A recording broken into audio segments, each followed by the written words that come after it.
Hey everybody, this is Tony with TechTone. I am back again from the floor of KubeCon 2025, and I'm here at the RedHat booth talking OpenShift with Peter Lauterbach.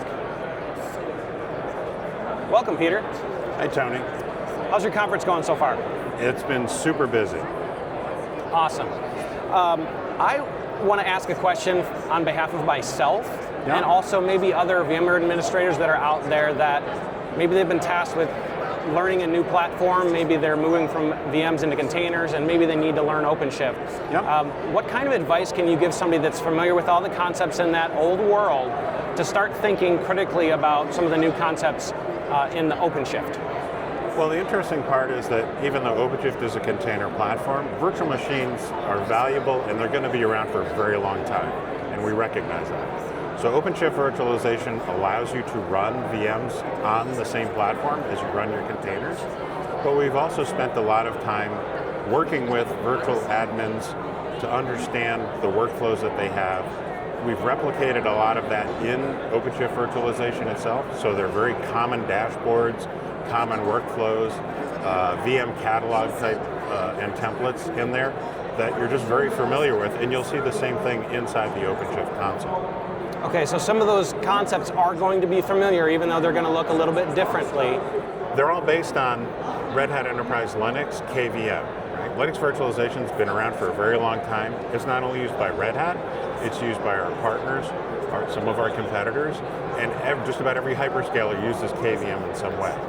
So you're going to have RHEL or Linux virtual machines, you're going to have Windows virtual machines, and those are all very common. All of the things inside of those guests, like agents, automation, any type of scripting that runs inside the guest, is going to run exactly the same. Awesome. And do you have any kind of, let's say, hands-on labs, sandbox lab environments that people can play around, get their hands on this and kind of get familiar with it? It's actually very easy. There are labs that we can put links to. Okay. And then also, you can actually run OpenShift in a single node way. And that brings up a very good point. You can read a lot of slides, watch a lot of videos. We do have snackable interactive demos that we can link as well. Okay. That will take you through a facsimile of what that looks like. But you can actually download OpenShift using the developer license. You get 16 free hosts, doesn't cost you anything. And you can stand up an OpenShift, a single node OpenShift, and run VMs on it. I have one running in my basement on my gaming PC, and then I have another cluster built with 3 workstations. Some of if you have more hardware, you can actually do more, but you can just, with a standard PC, you can actually stand up an OpenShift cluster and run VMs on it directly. So one of the other things you had asked about the comfort level in getting VMware administrators more comfortable with running their VMs on or managing a different platform, a different virtualization alternative. Yeah. We've actually built an OpenShift virtualization for VMware admins. We'll put the link in there for you. You can just download it, and it will help you with a lot of the concepts and the namings. There aren't any significant differences.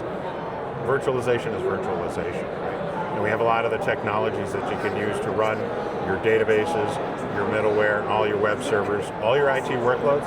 We're working very closely with the ISV partners to make sure their workloads run fine in VMs on OpenShift. Awesome. And I really like to always end these with something silly off the wall just to kind of catch my guests off guard. Okay, this isn't like a charade thing, is it? No, it's super simple. So what is your favorite dessert?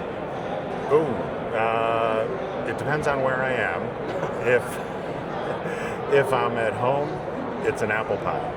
Nice. And my brother-in-law makes the best apple pie. And if you're traveling? If I'm out traveling, especially internationally, flan. Nice. Awesome. Well, thanks for your time, Peter. Thanks, Tony.